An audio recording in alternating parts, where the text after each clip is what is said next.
Sir. ওয়ালাইকুম আসসালাম। Sir আজকে আসতে তো দেরি করলেন যে?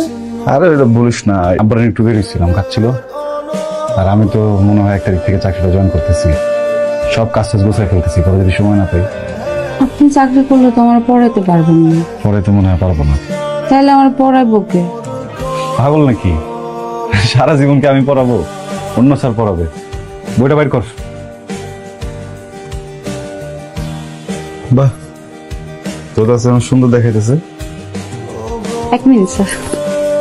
আপনার আজকে আপনার জন্মদিন ভুলে গেছেন? সুন্দর, সবই মনে থাকে। আমি যদি পড়াশোনাটা মনে থাকতো, হ্যাঁ তাহলে হয়ে গেছিল।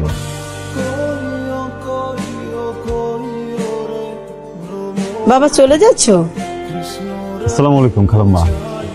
জি, পড়ানো শেষ। বাবা তোমার মা কেমন আছে? মা ভালো আছেন আলহামদুলিল্লাহ। আপনার তোর বাড়ির দিকে যান না? দেখি কাল নিতুরে নিয়ে যাব। আসি তাইলে, ওগুলা পরে রাখিস। ওরে বাবারে, কতদিন শাপলা তুলি না।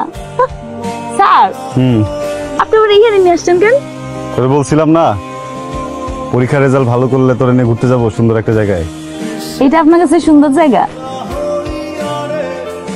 হ্যাঁ, আমার কাছে তো এটাই সুন্দর, পৃথিবীর সব থেকে সুন্দর জায়গা। যদিও সৌন্দর্য নির্ভর করে ব্যক্তি বিশেষের উপরে। মনে কর কিছু কিছু মানুষের কাছে কিছু কিছু জায়গা খুব সুন্দর, আবার অনেকের কাছেই সেটা অসুন্দর। তোর কাছে কোনটা সুন্দর? এই মুহূর্তে চোখ দিয়ে যা দেখতেছি সেটাই আমার কাছে সবচেয়ে সুন্দর। দেখ দেখ নিতু, কত সুন্দর একটা ফুল। আচ্ছা, আমি বড় হলে আপনি আমাকে শাপলা বিলে নিয়ে আসবেন? তুই যদি আসিস তাহলে নিয়ে আম।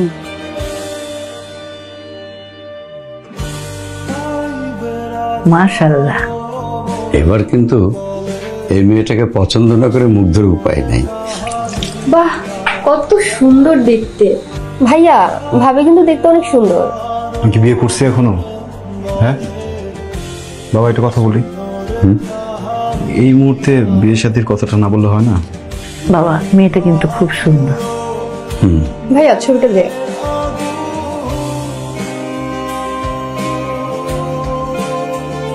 চাচি, কি রে, কেমন আছিস? ভালো। কি করো? এই যে ভাত বসাইলাম। স্যার কই? আজকে তো আমার পড়াইতে গেল না কেন? তোরে কয়ে যায় না? মুগ্ধ তো চাকরিতে গেল শহরে। ও আসলে আমি যাই তাহলে। চাচি বয়, নাস্তা খায় যা। না খামো না, যাই। আচ্ছা মা, আরেকদিন আসিস। আসবো না। আচ্ছা, সেদিন যে একটা মেয়ের ছবি দেখেছিলি, ও ব্যাপারে তো ভালো মন্দ কিছু বললি না বাবা। ওই মেয়েটার বাবা আজকে আমাকে ফোন করেছিল। তোর কোনো আপত্তি নেই তো? তোমাদের যদি একজন মানুষকে পছন্দ হয়, ওখানে আমার আপত্তি কি থাকবে? সেদিন তো বললামই, আমার কোনো আপত্তি নেই। তাহলে কি আমরা কথাবার্তা আগাইতে পারি? দেখো যেটা ভালো মনে করো। মন খারাপ, পরিবারের কথা মনে পড়তেছে, তাহলে? আমি রান্না করতে জানি না। সমস্যা নেই, বাবুর্চি বিয়ে করি নাই। আমি কাপড় ধুতেও জানি না। ধোবাও বিয়ে করতে চাই নাই। আমি আসলে তেমন কিছু ঠিকভাবে করতে পারি না। ছোটবেলায় মা মারা গেছে তো, বাবার কাছে থেকে তেমন কিছু শেখা হয়নি। একজন মানুষ প্রয়োজন ছিল, জীবন সঙ্গিনী। আমার বউ কাজের লোক না। আমি পারি সবকিছু। তুমি ভালোবাসতে পারো?